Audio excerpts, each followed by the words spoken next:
गरीब साध साध सब नेक हैं, आप अपनी ठोरे, जो सतलोक ले जाएंगे वो साधु कोई और।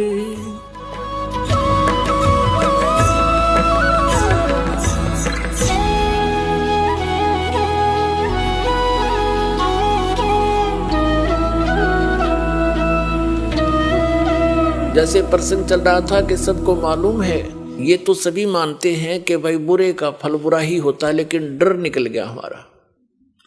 डर कब निकलता? जब हमें ज्ञान नहीं रहता। अब हम अपनी मर्जी से, अपने व्यवस्था से भगवान के विधान को त्याग कर स्वयं अपने कर्म के लेख को चेंज करना चाहें, कभी नहीं हो सकता।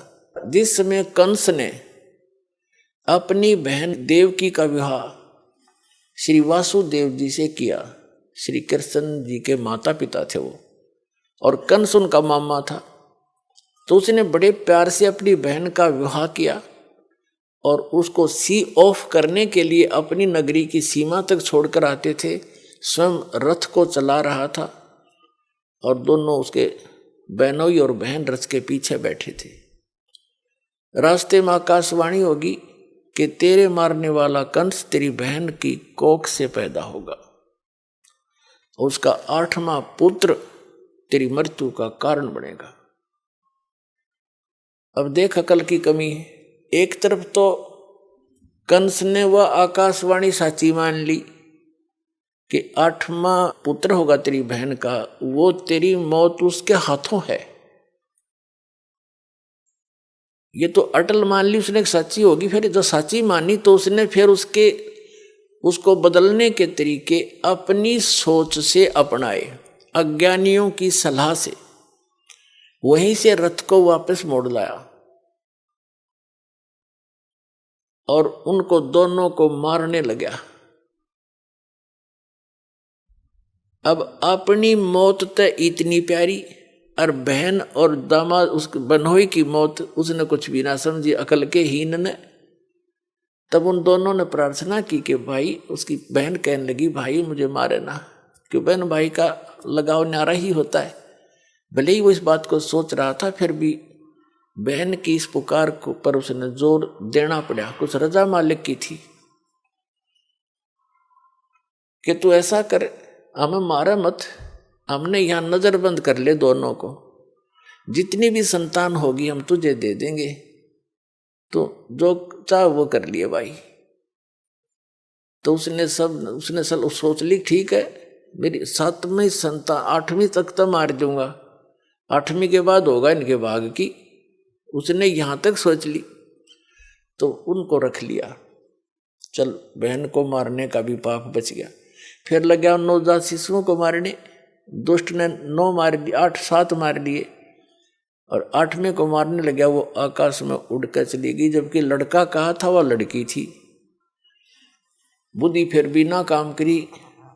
तो कहने का भाव यह है कि उसने अपने स्तर से अपनी किस्मत को चेंज करने के लिए, आयु बढ़ाने के लिए सारे यत्न कर लिए, और वो की वो हुई जो आकाशवाणी ने कहा था। तो क्या अकल थी उसमें? एक तरफ तो आकाशवाणी को फाइनल मान रहा कि ऐसा होगा ही होगा, जब होगा तो ठीक है हाथ खड़े कर देना। अगर मैं दुष्ट हूं, मुझे शायद मैंने भी कभी उस बच्चे को मारा होगा, आज अपना बदला ले लेगा, 8वीं संतान कौन सी आज हो जाएगी, तो इस करके जी लेना चाहिए था। और वो मर्या भी और पाप और इकट्ठे कर लिए। जब उसको ये पता चला ना कि आकाशवाणी फेर होगी, काल के तो ये काम है, पाप का घड़ा भरुआ है वो।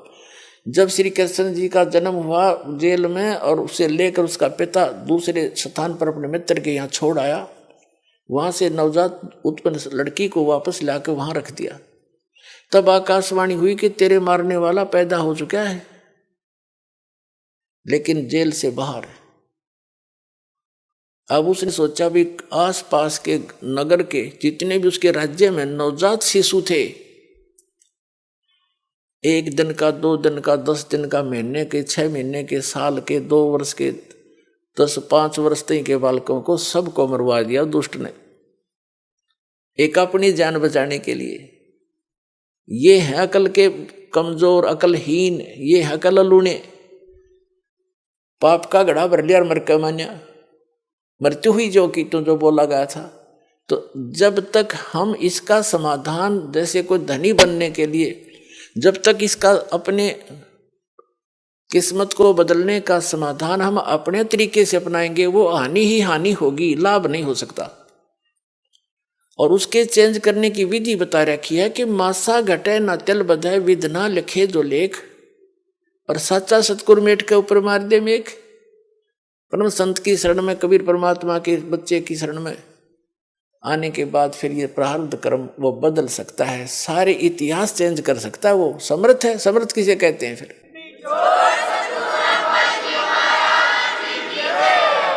अपने आत्मा परमेश्वर हमें याद दिलाते हैं कि तुम यहाँ के वासी नहीं हो, और वो परमात्मा स्वयं ही चलकर आते हैं, हमें यथार्थ ज्ञान बताते हैं। जैसे आप जी सत्संग में आते हैं, महीने 2 महीने 10-15 दिन, महीने 4 महीने में तकरीबन सभी आ लेते हैं। तो अन्य व्यक्ति तो ये सोचते हैं कि ये कितना हानि करते हैं, किराया लगता है, काम छोड़कर जाते हैं। पुण्यात्माओं, आप जी को ये ज्ञान होना चाहिए कि आप जहाँ से चलते हो और यहाँ तक जो भी आपका किराया भी लगता है, वो भी परमात्मा के पुण्य में है, आपका धर्म में लग रहा है वो पैसा, वहां से लेकर यहाँ तक। और जो दान धर्म करते हैं, आपको वो तो डायरेक्ट दिखाई देता है कि मैंने दान डाला है, मेरा पुण्य हो गया, लेकिन वहां से यहाँ तक आने और जाने का जो आपका किराया है, वो भी आपके धर्म में लिखा जाता है। अब बगैर ज्ञान के हम ऐसे उलझे रहते हैं, अपने आप धनी बनने के लिए 100 तरीके अपनाते रहते हैं। परमात्मा कबीर जी कहते हैं, कल्पे कारण कौन है, कर सेवा निकाम, मन इच्छा फल देऊंगा जो पड़े मेरे ते काम। कि मेरे सतर का, जो भगवान के सतर का तेरा कोई ऐसे कार्य आवेगा, कोई आपत्ति आवेगी, तो फिर कहता है तू चिंता ना करना, तेरा मन इच्छा फल दूंगा तुझे, यदि तू परंतु रहना पड़ेगा तूने मेरी मर्यादा में।